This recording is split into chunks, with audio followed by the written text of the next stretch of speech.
আমি একটু জব করি।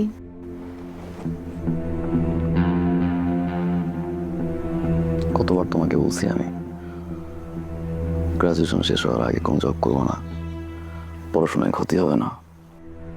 আবার তোমার তোমার কে বলছে শুনতে ভাবতে? শোনো না কি শুনবো আমি, বলো।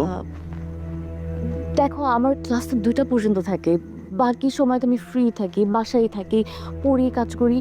এর থেকে আমি তোমাকে বলি, একটু বুঝায় বলি যে অর্পা ও কিন্তু ক্লাস শেষ করে একটা জায়গায় পার্ট টাইম জব করতে চায়, মাত্র 4 ঘন্টা, সপ্তাহে মাত্র 5 দিন। দেখো আমি যদি এটা করি, আমি কিন্তু অর্পার সাথে ক্লাসটা করে ওখানে যেতে পারি, আমি কিন্তু জবটা ওর সাথে করে বাসায় ওর সাথে ফেরত আসতে পারি। অর্পার সাথে খারাপ, প্লিজ না বলো না।